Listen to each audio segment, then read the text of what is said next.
ସବୁ ଗୋଟେ ଗୋଟେ ମଣିଷ ନା ଜନ୍ତୁ ପାଲଟି ଗଲେଣି ମୁଁ ବୁଝିପାରୁନି। ଆରେ କିଛି ଲୋକ ଆମ ଲାଇଫରେ ଏମିତି ଥାଆନ୍ତି ନା ତାଙ୍କୁ ଜୀବନରୁ କାଢ଼ି ହୁଏ ନା ତାଙ୍କୁ ଜୀବନରେ ରଖି ହୁଏ। ଭଲ ମନ୍ଦ ପଚାରିଲେ ପ୍ରୋବ୍ଲେମ୍, ନ ପଚାରିଲେ ପ୍ରୋବ୍ଲେମ୍, କଥା ହେଲେ ପ୍ରୋବ୍ଲେମ୍, ନ କଥା ହେଲେ ପ୍ରୋବ୍ଲେମ୍। ଭାଇ କରିବ କ'ଣ? ଛାଡ଼ନ୍ତୁ, ଏବେ ଆମେ ଆମର ଲଞ୍ଚର ବ୍ୟବସ୍ଥାଟା କରିଦେବା। ଯଦି ଆପଣ ସମ୍ ପାଖରେ ଅଛନ୍ତି, ଫୁଲନଖରା ପାଖରେ, ଦେନ୍ ହସ୍ପିଟାଲକୁ ଲାଗିକି 2-3ଟା ଦୋକାନ ଛାଡ଼ିବା ପରେ ଗୋଟେ ୟେଲୋ କଲର୍ ଫୁଡ୍ ଟ୍ରକ୍ ଥିବ, ସେଇଠୁ ଆପଣ କେବେ ଖାଇବା ନେବେ, ମାନେ ବିରିୟାନୀ ନେବେ, ଟ୍ରାଏ କରିବେ। ଯଦି ଏମର୍ଜେନ୍ସିରେ ଆପଣଙ୍କୁ ବାହାରୁ ଖାଇବାକୁ ପଡ଼ୁଛି, ମୁଁ ସବୁବେଳେ ପ୍ରିଫର୍ କରିବି ଘର ଖାଇବା ଖାଆନ୍ତୁ।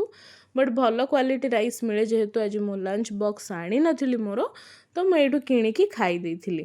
ଆଣ୍ଡ ଏଠି ପାଖରେ ଏତେ ଭଲ ଖାଇବା ଅପସନ୍ ବି ନାହିଁ। ଦେନ୍ ମୁଁ ଆସିଥିଲି ଟିକେ ତଳକୁ ସେ ଲଞ୍ଚ ଟାଇମ୍ରେ, ଯେହେତୁ ମୁଁ ଜିଓ ମାର୍ଟ କରିଥିଲି 2-3ଟା ଜିନିଷ ଯେଉଁଟା ମୋତେ ନିହାତି ଦରକାର ଥିଲା। ଆଣ୍ଡ ଘରକୁ ଏମିତି ଆସେ ବି ନାହିଁ ଜିଓ ମାର୍ଟ।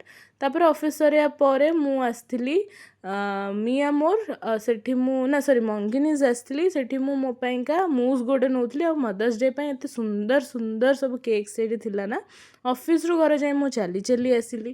ତାପରେ ଏଠି ପୁରା ଗଦାଏ କାମ ପଡ଼ିଛି। ମୁଁ ଆଗ ଫ୍ରେଶ୍ ନ ହେଇକି ଆଗ ସବୁ କାମ ସାରିଦେବି ବୋଲି ଭାବିଲି। ବେଡ଼ସିଟ୍ ପାରିବାରେ ମୁଁ ତ ପୁରା ଫେଲ୍, ଜମା ବି ମୋର ପେସେନ୍ସ ନାହିଁ।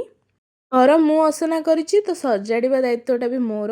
ଆଣ୍ଡ ଏଇଠି ଥ୍ୟାଙ୍କ ୟୁ ସୋ ମଚ୍ ସବୁ ମାଆମାନଙ୍କୁ। And once again happy mother's day ସବୁ ମାଆମାନଙ୍କୁ। ଜିରୋ କମ୍ପ୍ଲେନ୍ କରିକି ତୁମେମାନେ ଏତେ ଭଲ ଘର ମ୍ୟାନେଜ୍ କେମିତି କର, ଅଫିସ୍ ସହିତ ଘର ମ୍ୟାନେଜ୍ କର, ତା ସହିତ ଛୁଆମାନଙ୍କୁ ବି ସମ୍ଭାଳ। ଆଣ୍ଡ ଏଇଠି ମୁଁ କହୁଛି ଏତିକିରେ ହାଲତ ଟାଇଟ୍ ପୁରା ହେଇଗଲାଣି। ତ ମୁଁ ଏଠି ଆସି ପୁଣି ବାସନ ମାଜିଲି। ଆଉ ଏଠି ମୁଁ କ'ଣ କରିଥିଲି ନା, କିଛି ପିଆଜ ଅର୍ଡ଼ର କରିଥିଲି 5 ରୁପିଜ୍ରେ ଜିଓ ମାର୍ଟରୁ।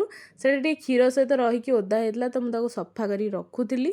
ଏ ଜରିର ବି ୟୁଟିଲାଇଜ୍ ମୁଁ କରିକି ଆପଣମାନଙ୍କୁ ଦେଖେଇବି। ଦେନ୍ ମୁଁ ଟିକେ ଫ୍ରେଶ୍ ହେଇଯାଇଥିଲି ଡେଟଲ୍ ଆଉ ୱାର୍ମ ୱାଟର୍ରେ। ତାପରେ ମୁଁ ବନେଇଥିଲି ମୋ ପାଇଁ ଗୋଟେ ଷ୍ଟ୍ରଙ୍ଗ ଚାହା। ମୋ ମୁଣ୍ଡ ବିନ୍ଧା ହେଉଥିଲା ପୁରା, ତ ଆଜି ମୁଁ ଡିନର୍ରେ ଚା ବିସ୍କିଟ୍ ହିଁ ଖାଇଦେଲି। ଏତେ ସବୁ ପରେ ମୋତେ ଆଉ କିଛି ବନେଇବାର ପେସେନ୍ସ ନଥିଲା। ଦେନ୍ ମୁଁ ଯେଉଁ ଆଣିଥିଲି ମୁଜ୍ଟା ସେଇଟା ଖାଇଲି।